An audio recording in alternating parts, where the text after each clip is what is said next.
తన ఓటమిపై అనుమానాలు ఉన్నాయంటూ ఒంగోలు ఎమ్మెల్యే అభ్యర్థి బాలినేని శ్రీనివాసరెడ్డి ఈసీకి ఫిర్యాదు చేసిన నేపథ్యంలో ఇవాల్టి నుంచి ఈవీఎంల రీవెరిఫికేషన్ జరగనుంది. నేటి నుంచి ఈ నెల 24 వరకు ఈవీఎంల రీవెరిఫికేషన్ చేపట్టనున్నారు. మరోవైపు ఈవీఎం పనితీరుపైన తమకు అనుమానాలు ఉన్నాయని, అవి ట్యాంపరింగ్ కు గురై ఉంటాయనే అనుమానం వ్యక్తం చేస్తున్నారు బాలినేని. ఈ మేరకు జూన్ 10వ తేదీన బాలినేని ఎన్నికల సంఘానికి ఫిర్యాదు చేశారు.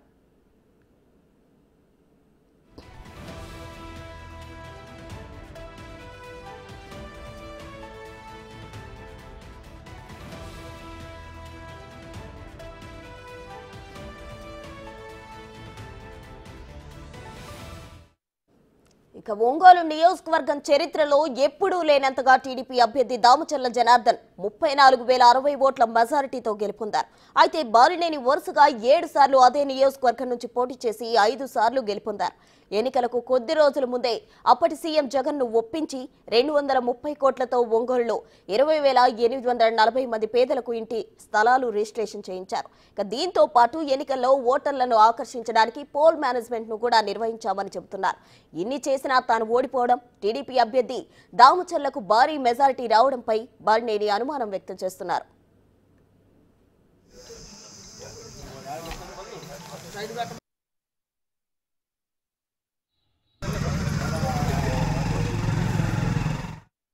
ఇక జూన్ 4న ఎన్నికల ఫలితాలు రాగా జూన్ 10న బాలినేని ఈసీకి ఫిర్యాదు చేశారు. ఈసీ నిబంధనల ప్రకారం 5,44,000 ఎన్నికల సంఘానికి చెల్లించి ఈవీఎంలను వెరిఫై చేయాలని కోరారు. పోలింగ్ జరిగిన ఈవీఎంలలో 5% వెరిఫై చేసి అభ్యర్థి అనుమానం నివృత్తి చేసుకునే వెసులుబాటు ఉంది. ఇక నియోజకవర్గంలో మొత్తం 251 పోలింగ్ బూత్లున్నాయి. వాటిలో 5% అంటే 12.5 పోలింగ్ బూత్లు వస్తాయి. వీటిలో 12 ప్రాంతాల్లో వెరిఫికేషన్ ఎన్నికల సంఘం ఓకే చెప్పేసింది. ఇక నియోజకవర్గంలో వైసీపీకి మెజారిటీ ఓట్లున్న 12 పోలింగ్ బూత్లను బాలినేని ఎంచుకున్నట్లు తెలుస్తుంది.